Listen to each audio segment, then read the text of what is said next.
കുറച്ച് തൈരും മസാലയിൽ മിക്സ് ചെയ്തതിനു ശേഷം നമുക്ക് അത് ഒരു 10 മിനിറ്റ് വെച്ചൊക്കെയാണ്. ഇനി കാണുന്നത് അതാ നമ്മുടെ ബിരിയാണി ചെമ്പാണ്. അത് കാണുന്നത് വെള്ളം തിളച്ചോണ്ടിരിക്കുകയാണ്. അപ്പം അരി ഇടാൻ പോവുകയാണ്.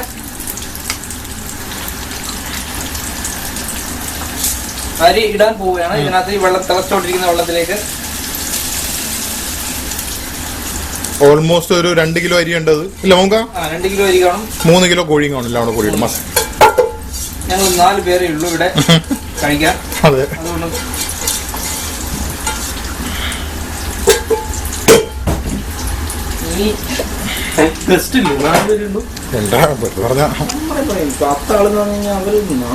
രാവിലെ മെനക്കെട്ടല്ല. അവര് ടൈമിങ് അറിയില്ലേ, 1 മണിക്കൂറായി ഇതിന്റെ. അവര് കാണുന്നത് ഇപ്പൊ ഫിലിം പോലുള്ള സമയം കാണും അല്ലേ? എപ്പോഴും ബിരിയാണി ഇളക്കുമ്പോ ഇടത് കൈ കൊണ്ട് അപ്പൊ നമ്മൾ അടുത്ത പാത്രം കൊണ്ട് വന്നിരിക്കുകയാണ്. ഇതിനെ കോരാറായിട്ടുണ്ട്. കോരിക്കോളൂ. കോരാൻ അധികം താമസമൊന്നും ഇല്ല. എല്ലാം ആയി.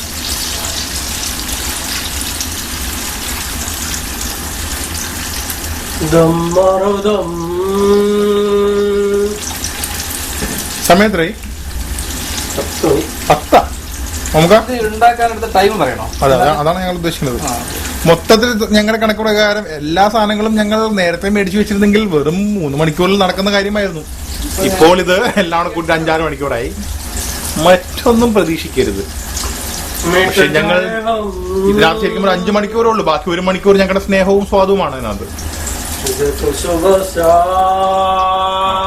കായകൻ എത്തി.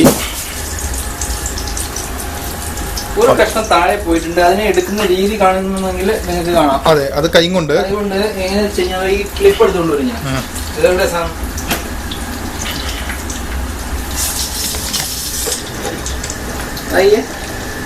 സാധനമുണ്ട്. അത് എടുത്തു കഴിഞ്ഞു അല്ലേ? ഓക്കെ. അതിന്റെ എണ്ണ ഓഫ് ചെയ്യും. ഇതിനെ ഞാൻ തൽക്കാലം ഇങ്ങോട്ട്. പക്ഷെ നമുക്ക് ആ എണ്ണ എനിക്ക് വേണം. കാരണം നമ്മുടെ ചെമ്മീൻ ഫ്രൈയുടെ സംഭവം അതിന്റെ ഒരു ഫ്ലേവർ കറക്റ്റ് കിട്ടിയിട്ടുണ്ടോ? അവിടെ ഒരു ബെല്ലടിച്ച് ആ ബെല്ലടിച്ച് നോക്കുമ്പോ പൊരിച്ചു വെച്ചിരിക്കുന്ന എണ്ണ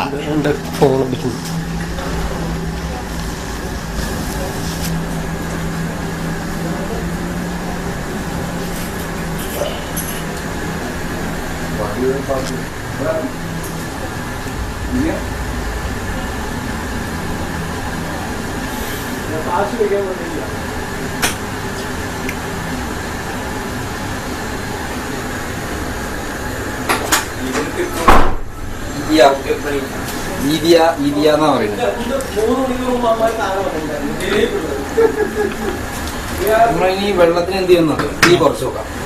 വേവാൻ വേണ്ടിട്ടാ തീ കൂട്ടി വെക്കണം. ആയിക്കോട്ടെ. അതാ ആസ്ഥാന കുക്കിന്റെ പരിപാടി ഫേസ്ബുക്കിൽ വീഡിയോസ് ഇങ്ങനെ 1 മണിക്കൂർ കാണേണ്ടത് ആള് കണ്ടു. അടച്ചു വെക്കുന്നതാണ്. നോക്കൂ, അതാ നോക്കൂ. കുക്കെ ഒന്ന് ചിരിച്ചു കാണിച്ചേ. ഷെഫ്. കുക്കല്ല, ഷെഫാണ് ഞങ്ങള്.